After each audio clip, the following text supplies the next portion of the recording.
Hi అండి అందరికీ welcome to KS logs. నేను రోజు తినే ఆహారం కానీ హెల్దీ ఫుడ్ కానీ మీతో షేర్ చేసుకుందామని చెప్తున్నాను. మార్నింగ్ బ్రేక్ఫాస్ట్ గోధుమ రవ్వ కిచిడీ లాగా చేసుకొని కొంచెం చట్నీ పెట్టుకొని తింటానండి. మార్నింగ్ 11:30కి 11 వరకు అట్లా కొన్ని కీర దోస, బీట్రూట్ ముక్కలు, క్యారెట్ ముక్కలు హెల్త్కి మంచిది, బ్లడ్ ఇంప్రూవ్ అవుతుంది అంటారు.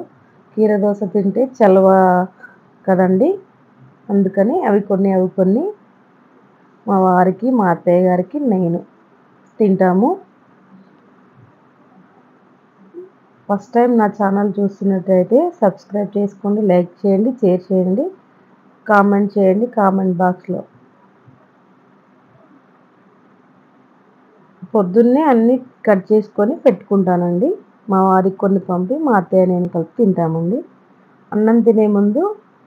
మధ్యాహ్నం అన్నం తినే ముందు 2 గ్లాసెస్ మజ్జిగ తాగుతాను. మజ్జిగ పావు కేజీ పెరుగులో 2 లీటర్స్ వాటర్ చిక్కగా చేసుకొని కొత్తిమీర, ఉల్లిపాయ కట్ చేసుకొని వేసుకొని మధ్యాహ్నం అన్నం తినేటప్పుడు 2 గ్లాసులు తాగుతానండి. అలాగే నైట్ బ్రేక్ఫాస్ట్ కానీ ఫుడ్ కానీ తినే ముందు కూడా తాగుతాను.